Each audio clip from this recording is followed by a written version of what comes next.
Welcome. If you are applying for a Canadian study permit, one section will determine the outcome of your application more than any other: proof of means of financial support. In this tutorial, we will walk you through most of the documents you need, organized by category, so you can build a compelling financial package. Before we dive in, here is what IRCC, Immigration, Refugees, and Citizenship Canada, is looking for.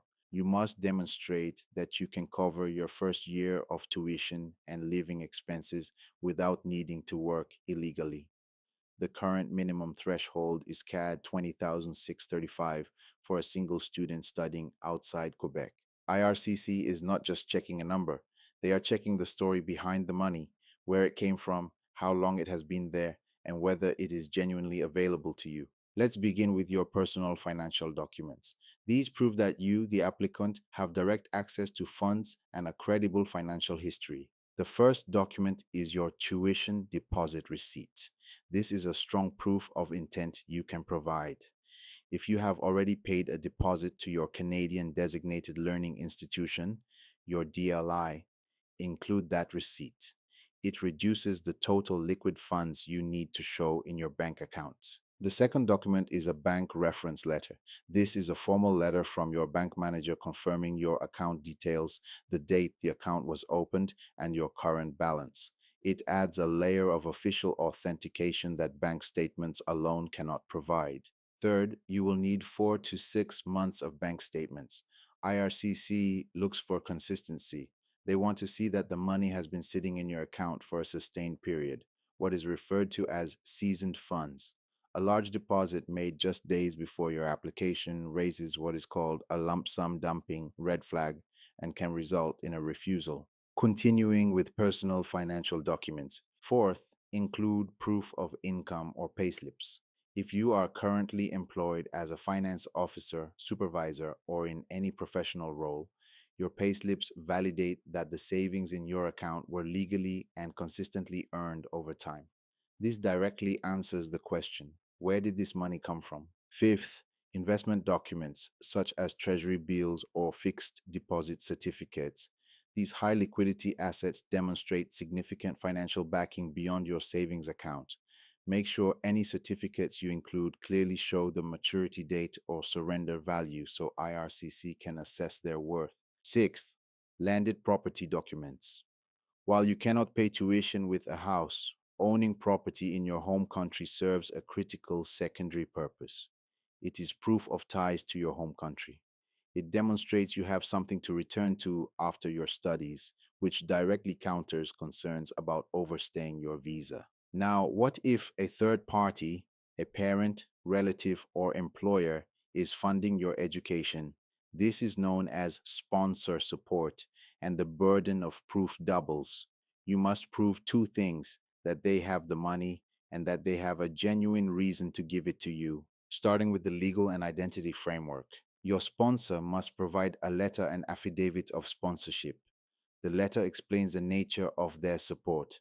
For example, I am sponsoring my niece's education.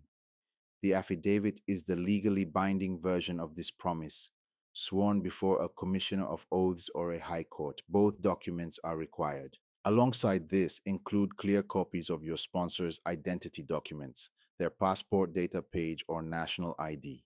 IRCC needs to know exactly who is making the financial commitment. If your sponsor is a business owner, additional documentation is required to prove the business is legitimate and operating. You will need business registration documents, including the business certificate and articles of association. You will also need a tax clearance certificate, which proves the business is in good standing with the government. And finally, particulars of directors, confirming that your sponsor actually owns or controls the company. Now, the most critical link in any sponsorship case is proving the relationship between you and your sponsor. IRCC is often skeptical of distant cousins or family friends acting as sponsors. You must bridge that gap with evidence. Provide birth or marriage certificates to establish biological or legal ties. Include proof of previous support, receipts of school fees your sponsor paid for you in the past, or records of bank transfers made to you over the years. And include photographs, both recent and older photos of you with your sponsor, to demonstrate a genuine long-standing relationship. One expert tip: if you receive a large gift of money specifically for this application, a gift deed is mandatory. It must clearly state that the money is a gift and not a loan, and that the donor does not expect repayment. Without this document, IRCC may assume the funds must be repaid, which would drain your financial resources in Canada and undermine your entire application. Let's close with a practical preparation timeline so you know exactly when to take action. Step 1: consolidate your funds 4 to 6 months before applying. Ensure all funds are sitting in your primary accounts.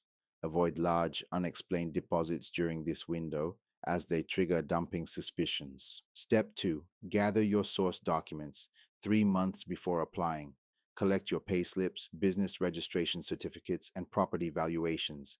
If any documents are in a local language, obtain certified translations. Step 3: execute your legal affidavits 1 month before applying. Have your sponsor sign the gift deed or affidavit of support before a commissioner of oaths or notary public. Step 4: request fresh bank statements 1 week before applying. Print your stamped or My Bank Statement certified statements as close to your submission date as possible so the data reflects your current financial position. That is a little you need to know about the proof of means of financial support for a Canadian study permit. To summarize, present season, well documented personal funds, supported by income proof and assets.